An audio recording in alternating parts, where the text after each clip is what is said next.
આ પૂતના પડી છે અને બાલગોપાલ રમી રહ્યા છે. ગોપીઓ લઈ આવી છે, જઈને માતાના ખોળામાં આપ્યો છે અને કીધું છે, માં મૈયા જસોદા, આ તારો લાલો છે, લે સંભાળ.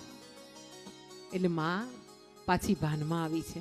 ભાનમાં આવી છે ને એવી તરત જ પોતાના લાલાને છાતી સરસો ચાપીને અમૃત પીવડાવવા માંડી છે માં, અને તરત જ એને ચૂમીઓ ભરીને પોતાના ખોળે લીધો છે. અહીં ખોળે લેતા માં જસોદાએ વિચાર કર્યો છે કે મારા લાલાને આ રાક્ષસીએ ખોળે લીધો તો અને એને સ્પર્શ થયો છે ને, નક્કી મારા લાલાને નજર લાગી ગઈ છે. માનું હૃદય છે ને.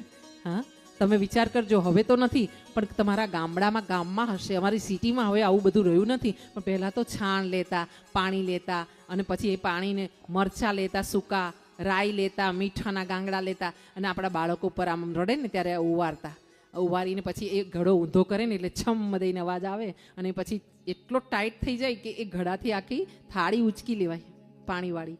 હા, અને માં શું કહેતી? હા, મારા દીકરાને છે ને નજર લાગી હતી, જો આ કેટલી મોટી નજર લાગી હતી, જો આ ઘડો ચોંટી ગયો છે. હા, માં એવું કહેતી. જો આપણી માં એવું કહેતી હોય તો આ તો જગતના નાથની જસોદા માં જ. હા, એની આંખમાં આંસુ છે અને બોલી રહી છે, મારા લાલાને છે ને ગોપી નજર લાગી ગઈ છે, આ રાક્ષસીની નજર લાગી છે. ગોપી, આપણે